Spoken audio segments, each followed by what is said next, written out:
Yes!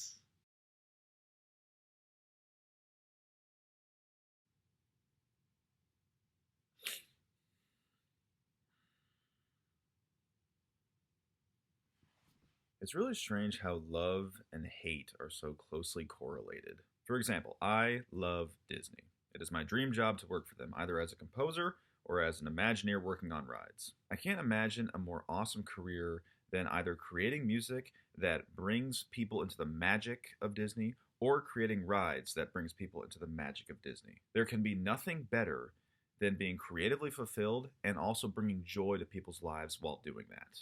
I read this one book by Kevin Rafferty, a legendary Imagineer at Disney, who was walking around the park one time, well into his career, when he heard a guest, about a 7, 8-year-old girl, walking along with her grandmother, and as they were leaving the park, she said, "That was the best day ever." How amazing would it be if you were responsible for that?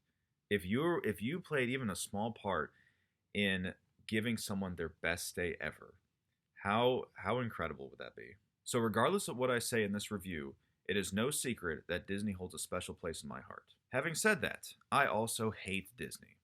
Well, hate is a strong word. I guess I really, really dislike Disney. A soulless corporation that only cares about money and any kind of profit that they can wrangle from anybody, at the complete detriment of any kind of artistic integrity. They no longer live in fear of repeating themselves. Back when Walt Disney was in charge, and he kind of created the first ever super successful cartoon with the Three Little Pigs, everyone around him and all of the companies were just kind of begging that he would make another Three Little Pigs. So some things never change. But Walt Disney said, no, we have far much more to accomplish. We have far much more to do. You can't top pigs with pigs. Kind of an awkward statement, but you see what he was going for. Those days are long gone, unfortunately. Instead of living in fear of repeating themselves, they actively try to repeat themselves. I describe Bob Iger, who launched this whole remake era, as kind of the Joel Osteen of Disney, saying all the right things and making you feel good while lacking any true substance at all. As far as I can tell, Bob Chapek, the new CEO, is no better. Now, Disney has been here before, and I believe that they're going to bounce back somehow. I mean, it certainly takes a long time. Historically, it's always taken a long time. So I believe they will bounce back, but I'm not really holding my breath. Now, I haven't seen every Disney remake. I mean, every time they come out, I have zero interest in watching it unless the reviews actually happen to be good, which hasn't happened so far. But this, by far, this Lion King remake is definitely the most offensive one I've seen. Probably because my most favorite cartoon of all time is the original Lion King. Doesn't change the fact that this one is definitely bottom of the barrel. Even if in the past few years Disney and Pixar animation has sort of been on this hamster wheel of mediocrity, I'm not going to knock them for it because at least they're original stories. I will never blame any kind of company, animation or live action or whatever, for putting out original stories, because at least it shows that they're not creatively and morally bankrupt. This movie has far more fundamental issues than the ones that I mentioned, one of them being the cast. Why is it that James Earl Jones got to come back but nobody else?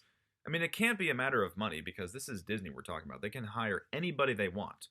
Why isn't there Jeremy Irons? Why isn't there Rowan Atkinson? Where's Nathan Lane? Jon Favreau's argument, or at least I don't even know if he was giving this argument in defense of bringing back James Earl Jones and nobody else, is that James Earl Jones's voice now is even more resonant and even deeper than it was in 1994. And I'm not really sure how I can say this any more simply, but it isn't. And I'm not exactly making fun of James Earl Jones when I say this because, he is quite old and he is a fantastic actor. I don't know. I really don't know what happened. I don't know if Jon Favreau felt nervous about giving such a legend direction or telling him that take was awful or that it was the script or what. But it just is not the same in any way.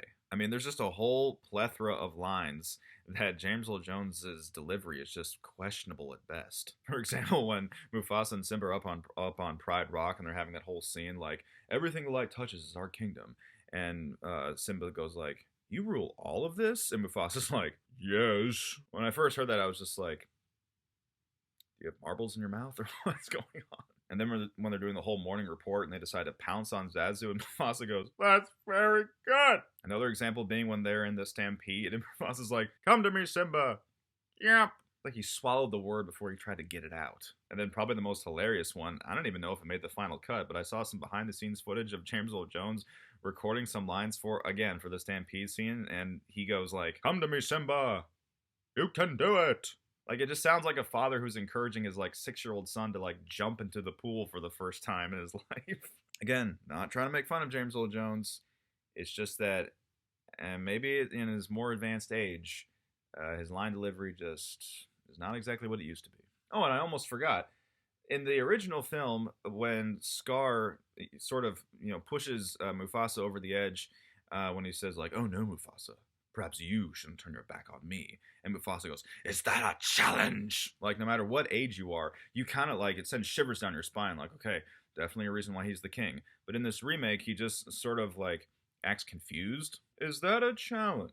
Just doesn't have the same weight whatsoever. And why would you not bring Jeremy Irons back? I mean, there is this amazing 30-second-ish clip on YouTube of a fan-made animation taken from a snippet of a Larry King interview where he talks about how there's going to be a Lion King remake and that Disney hasn't approached him yet. I mean, his voice sounds incredible. It sounds exactly like it did in 1994. He still has that beautiful voice.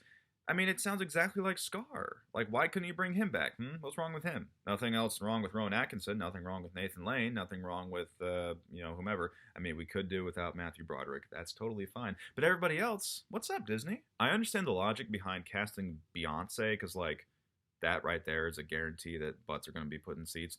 But she can't act, let alone voice act. And Eric Andre is one of the hyenas. I mean, that is a little bit baffling. Okay, yeah, he's a comedian. He's a talk show host, but he's a surrealist comedian. He's a meme generator.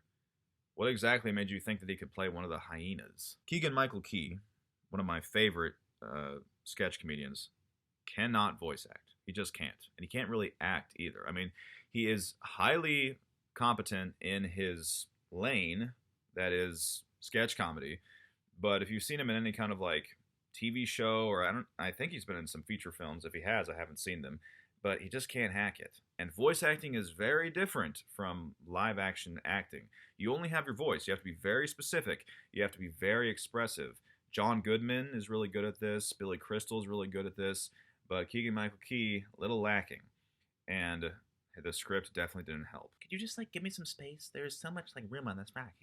Probably the cringiest of them all is John Oliver as Zazu. It's not even really his performance, which is awful, but it's more so the line delivery and the lines themselves. Like, who wrote this script? Like, who is giving them these lines? "We have an imminent threat approaching."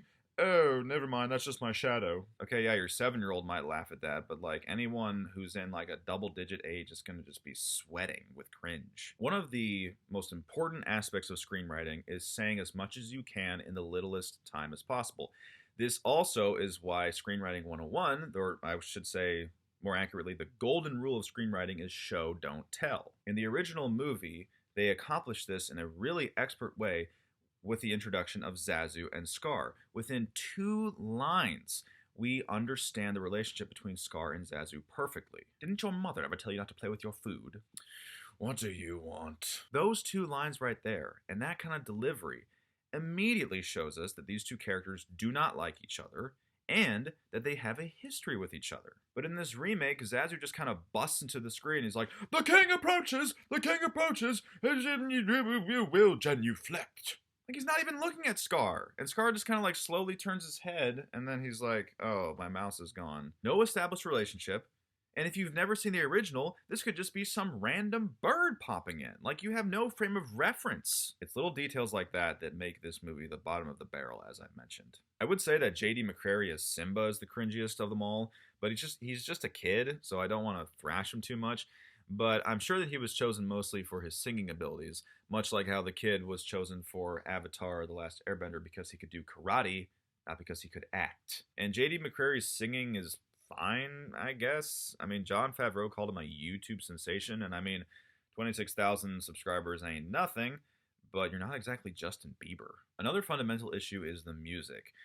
Besides it feeling watered down to suck as much drama out of it as possible, they also made the initial decision to take out "Be Prepared" completely. Now, since of course in the original there's Nazi imagery and goose-stepping, your little 4-year-old precious baby is of course going to throw on a KKK hood after watching it and go try to lynch some people. So Disney, in all their wisdom and trying to be as woke as possible, decided to take it out Fortunately, there was a lot of backlash over this decision, and they decided to throw it in at the last minute.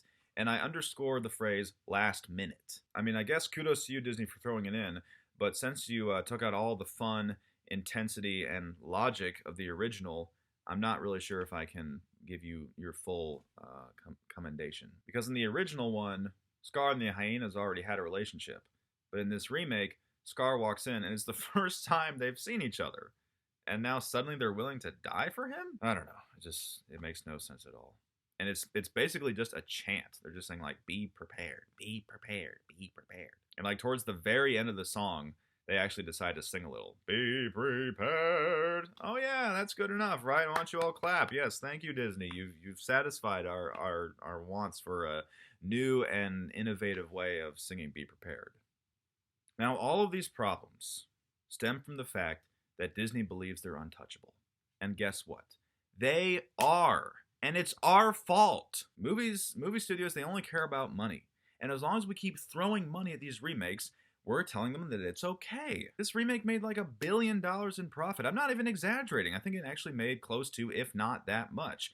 And as long as we keep going to see these types of movies, as long as Disney keeps getting their paycheck, they don't care what the critics say. Money talks, not the critics, not the public, certainly. So if we're responsible, that means we have the power.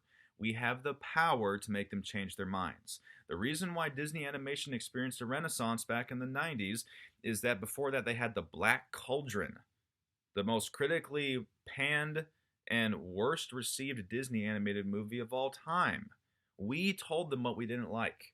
But if we keep telling them that these remakes and all this lack of creativity is okay, nothing will change. The opening sequence of this movie is decent, I suppose. There's no cool camera zooms on Simba when Rafiki is lifting him up, which kind of takes away from a lot of the drama. Also, that establishing shot of Zazu flying up to Mufasa, it's like really far back. In the original, the camera's right on him, which creates this sort of POV almost of him just like kind of soaring over everything, and it's really cool. But the camera's just like way far back, which like okay, well if that's what you're going for. And then when Simba's lifted up, like the animal's kind of like it looks like they're doing morning yoga. Like they just kind of like stretch out a little bit. Like there isn't any like really obvious like taking a breath in and bowing. They just sort of like put their necks down. And again, if you've never seen the original before, if you see this, you're like, what is going on? Do they smell something? Like what's happening? And yes, I'm aware that the Lion King 1.5 decided to negate any of the regalness and weight of the moment by making it all about them smelling a fart. When Scar comes in, why does he give a little speech before clamping his hands around the mouse? Like it's obvious that mice can hear; they're very sensitive to sound.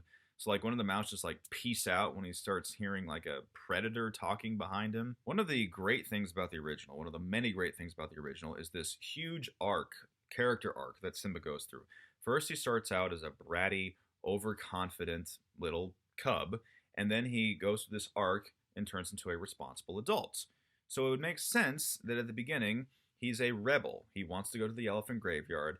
He's annoying to his dad. He wants to do whatever he wants because he's a prince. He's going to become a king. You know, he doesn't understand what that means yet. And through a series of events, some that are tragic, he learns how to be a great king. So you need to have him as a rebel. You need to have him as a brat in the beginning in order to make the end arc of him becoming an adult satisfying. But they don't do that.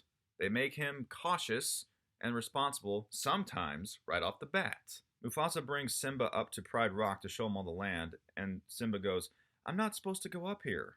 Okay, immediately there are two things wrong with this. First of all, isn't this your home? Why would you not be allowed to go up there? And secondly, it kind of takes away, like I said, from the established character of him being a brat. And he said like, oh, I'm not supposed to go up here, even though your father is with you. I mean, imagine if like your dad was the CEO of a company and it was like, take your son to work day and you went with him. And then your dad goes into a room that says like restricted area.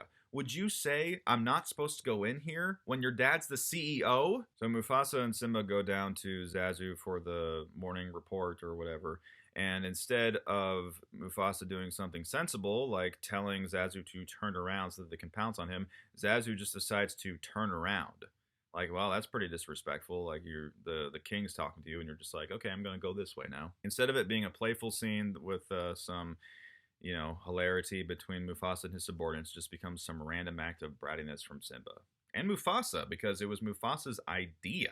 In the original, he kind of uses it as an opportunity to like teach his son something. He was focused on Zazu, and then he noticed that Simba was distracted by something, so he used it as an opportunity to have some fun with his son. But in this remake, like he's just kind of being a jerk to Zazu. I know I said that I wouldn't thrash on J.D. McCreary, but like his line delivery, I just cannot help it. An elephant graveyard? Whoa. Yeah, so instead of the elephant graveyard being a catalyst to like kick off your entire character arc, now he's just like, whoa. And then later on, his Scar's like trying to tell him it's a cool place. Rotting bones? Oozing mud. When I first heard that, I was like, oh my gosh. Is that really all that compelling for a cub lion?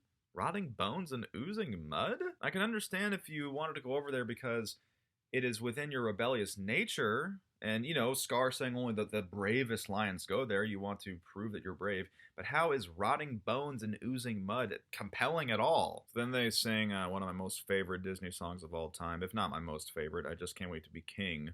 And like Simba tries to attack Zazu. Like it legitimately seems like he's trying to attack him. This is a very toxic work environment for you, Zazu. You might want to leave. Even if you don't have any kind of musical training at all, if you've seen this movie, and I don't recommend that you do, you probably notice that in the line, free to do it all my way, J.D. McCreary, or maybe some sound engineer, pitched it very odd. In the original, it's free to do it all my way. But in this remake, it's free to do it all my way. like the pitch is like a half step higher or something. And it's kind of funny because there is a bit of a musical phenomenon where the more you listen to something, the less wrong it sounds, even if it was a very obvious mistake at first. So maybe these sound engineers had just listened to this so long that they didn't even notice the mistake. But I mean, wasn't there like maybe other employees that could have caught this? Such as it stands, it just goes like, free to do it all my way. Now, J.D. McCreary, being a YouTube sensation and all, I'm sure that he was using some like, flourishes or whatever, and maybe he just kind of landed on a wrong note and no one wanted to tell him that it sounded bad. Yeah, his voice is just too like pop star for this kind of thing. They try to show it off too much. Maybe he just tried to show it off too much. I just can't wait to be king. So once Simba and Nala go to the elephant graveyard, Simba says that like this is a good thing because they won't treat us like cubs anymore. If anything, they probably would treat you more like cubs because now you disobeyed Mufasa. You deliberately disobeyed him. There's the oozing mud that you were so excited about, Simba. Although it's not really that scary because it's like the middle of the day. Now the hyena is chasing through... I'm trying to find something positive with this movie, so I'm just going to sprinkle in a few little positive things here and there. The hyena is chasing them through a bunch of caverns is a cool idea. I just wish it could have been a little bit longer. And I also wish that they would have used or maybe enhanced the original music because it's really, really exciting and thrilling. But the music in this remake is just kind of generic and boring. So after Mufasa comes and saves the day, they get to the scene where Mufasa has to teach Simba a lesson. This is one of the most pivotal scenes of the entire movie because it establishes more of a relationship between Mufasa and Simba, and it begins the arc of Simba turning into an adult. Now, when I first watched this movie when I was about 7 or 8 or something, I mean, I could definitely relate to Simba, and I'm sure all of us, I'm sure most of us 90s kids could as well. That sheer terror that you have when your dad especially is mad at you and he wants to teach you a lesson. You're trembling with fear. I mean, every word that comes out of your father's mouth, sends you into a panic. And they capture it so well in the original. Not only do they capture it well, but they're even within like 90 to 120 seconds, there's this wonderful development of a relationship between Mufasa and Simba. Starts off really scared, and then Mufasa himself kind of opens up a little bit, becomes vulnerable. He says he's only brave when he has to be. He begins to teach Simba about what it means to truly be king. And the offense that Mufasa has is that A, his son deliberately disobeyed him, and B, he put another cub's life in danger. But in this remake, now it becomes about the future of the pride? And yeah, there is another horrible line delivered by James Earl Jones that I forgot to mention. Do you understand what's at stake? So now instead of it being about their relationship, and instead of it being about Simba turning into a king, it becomes about the future of the pride. Nice. It sounds like Siri, like talking to another Siri. So now we get to the be prepared scene. Now it's unclear as to whether Scar's in cahoots with the hyenas, kind of like what I mentioned earlier. So the power of the betrayal of the hyenas betraying Scar in the original is that hyenas can turn on you without a moment's notice. But here it already seems like they don't like him. So then later on we get to the stampede scene. To this day, if I watch the original stampede scene, it fills me with all kinds of anxiety and dread. It's awesome. And the music is just fantastic by Hans Zimmer in this particular scene. I mean, it's great throughout the entire movie, but this scene in particular, like, I love how when Zazu kind of spots Simba and he dives down, the strings kind of follow his movement, like, doo! And also the directing is amazing. Like that shot kind of like zooming in really close to Simba when he notices all of the wildebeests running down, and the choir goes like it's so powerful. But in this remake, especially with everything trying to be as realistic as possible, the camera just kind of stands there, and Simba's just like, I should probably make a move for it. Here's another horrible line delivered by James Earl Jones, is that when he's on the side of the cliff and Scar comes over, he goes, "Scar, help me."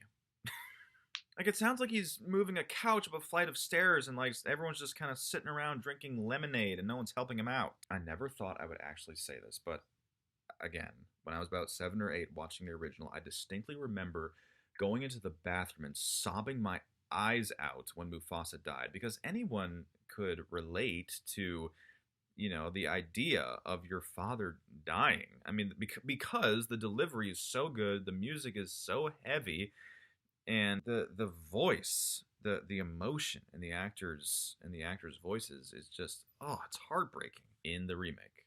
And I never thought I would say this, but it's cringy.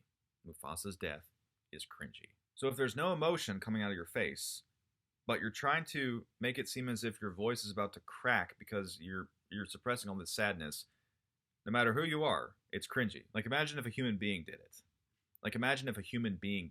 Dad, wake up. Come on. So then Simba runs away, and we're introduced to Timon and Pumbaa, some of my most favorite characters. Surely they will redeem this story, yeah? Seth Rogen can't voice act. He certainly can't sing. Timon is lamer than any of the major characters in Madagascar. Okay, I gotta admit, Baby Pumbaa is pretty cute. There's the second positive thing about this movie. The line delivery is just as awful as any other character in this movie, especially when Timon is like, "Wait a minute, hear me out." Again, like, all the line delivery just feels like the first take. Like, it just feels like the first take. And you know what? Some of it probably was, because again, they're Disney. They know they're untouchable. Who cares? They're all gonna go home with their billion-dollar paycheck and everything's gonna be just dandy. I will say that Timon does have some pipes in his rendition of The Lion Sleeps Tonight, a lot like Nathan Lane. So there's the third positive thing about this movie. And it's kind of cheesy, and some of the animation looks terrible, but the other animals joining it in makes it kind of cool. Still, part of the charm of the original is that Timon is not a very good singer, but to actually have a good singer, okay, maybe I'm reaching here. So now Simba grows up, Nala comes along, and then one of the first things that Simba says is that you're going to love it here. Why would he assume that Nala is staying? So before we can even begin to process that Nala is here, now they start with, "Can you feel the love tonight?" I mean, like, it just like 3 seconds later after Nala shows up. It's almost as if Disney is just going through a checklist. Big surprise, they are. And yeah, this is an easy target, and I know that everyone who's ever criticized this movie has said it, but it's got to be said. Why are they singing this during the daytime? I suppose. Can you feel the love today? Wasn't catchy enough. All right, Beyonce, we get that you can do flourishes. We've certainly heard you do the national anthem. Gave proof through the night. So then later, Simba is wrestling with the fact that he has to go back, and then Rafiki comes along, and they decided to take out another pivotal moment of this huge character arc of Simba. In the original, Rafiki tells him about how the past can hurt, but you either can run from it or learn from it. I mean, you could describe it as being like the thesis of the movie, and they decided to take it out. So Simba just runs by, and Rafiki, like, instead of in the original when he says something sensible like "stop," he just like comes out of nowhere. Like, he seriously is just like, when that happened, I like busted out laughing. Because if I hadn't, I probably would have had nightmares about it. So then he sees his father in the sky. I guess. It was honestly kind of hard to pick out. Like, I was trying to see Mufasa in the clouds, but I couldn't really. But whatever, you can hear his voice, I suppose. There's this very strange line in this scene, like when Mufasa is telling him to go back or something, and he's king, and then Simba's like, "That was a long time ago," and Mufasa goes, "No, Simba, that is forever." Like, I get what they're going for, but like, what a strange line. I also liked when Simba goes, "I am Simba, son of Mufasa." Like, okay, some real Lord of the Rings energy there, huh? When Simba starts running home, Beyonce is singing this song with lyrics like, "Spirit, hear it calling." I assume it's about Mufasa, but it's very vague, generic, and kind of over before it starts. So I don't really know what they were going for there. So Simba comes back to Pride Rock, and Zazu comes back, and yeah, he seems pretty enthralled to be reunited with one of his best friends and mentors. Greets him like your least favorite uncle at a family reunion. "Hey, how's it going? Okay, can I go over to the snack bar now?" You know those people that like their own statuses on Facebook? Hopefully that's a dying breed, but it would seem that we get the equivalent here with Timon and Pumbaa singing "Be Our Guest." That's just Disney being like, "Hey, remember that song? We do." It's pretty awesome, yeah.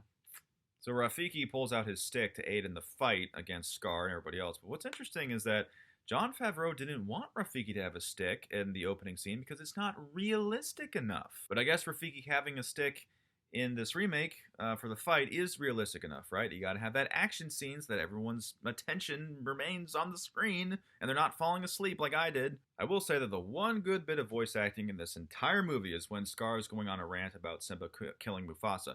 And it makes sense because Chiwetel Ejiofor is an extraordinary actor. I don't think that the direction he was taking Scar really works, and the way that he delivers some lines doesn't really work, but at least we have this little bright spot in this entire mess. Zazu comes down to help, and like, it was just confusing. Like, what is he doing? Like, he's literally just flapping around, like trying to distract them or something. Like, maybe bite them on the neck, or like peck at him with your beak, or better yet, just don't get involved at all. When Simba finally confronts Scar, and he wants to kill him, Scar says something interesting. He says, "You wouldn't kill your only uncle." It's a small change from the original where he says you wouldn't kill your own uncle, but I feel like it is kind of important because it implies that if Simba had two uncles, would he have more of a reason to kill Scar? I feel like in almost every single scene of this movie, there's some line that makes me take pause and say, isn't that like rough draft material dialogue? Like when the hyenas realize that Scar isn't on their side after all, which I guess shouldn't really be a surprise because they never really established any kind of relationship anyway. But hyenas, one of the hyenas goes like, "A hyena's belly is never full." Just like, oh, okay, why is it in there? Like everything in this movie, the ending is so rushed, and the way that they cut off Simba's son's roar at the end is almost kind of funny. Like the editor just wanted to go home. Like Rafiki pulls him up, and then Simba's son. Does anybody know his name? I haven't seen Lion King 2 if they do mention his son's name, but Rafiki puts Simba's son up, and then it just goes like, and then bam, cuts off. Yeah, but who cares anyway? Jon Favreau doesn't care. Disney doesn't care. No one is going to care because they just get all their $1 billion anyway, and they just go home happy. The audience doesn't go home happy. People who actually care about the movie don't go home happy. But what do they care? All we can do at this point is just hope that Disney will come back. We can only hope that Disney will have another renaissance. We can just hope for Renaissance Round 2. Until then, we just have to keep enduring remake after remake after remake, and hope that somehow, some way, they don't screw up Snow White, Walt Disney's ultimate legacy. In any case, with this one, the atrocious voice acting, the sometimes weird animation, the god-awful dialogue, the terrible watered-down music, it all combines for me to give this one about a 3 out of 10. I probably should give it a 1 out of 10, but like I said, try to find the positives in everything, as little as they may be in this remake. So, have you seen The Lion King 2019? What did you think about it? How does it compare to the original? Whatever your thoughts are, let me know down in the comments below. Thank you guys so much, everyone, for watching. I truly appreciate it, and I'll see you on the next cinematic adventure.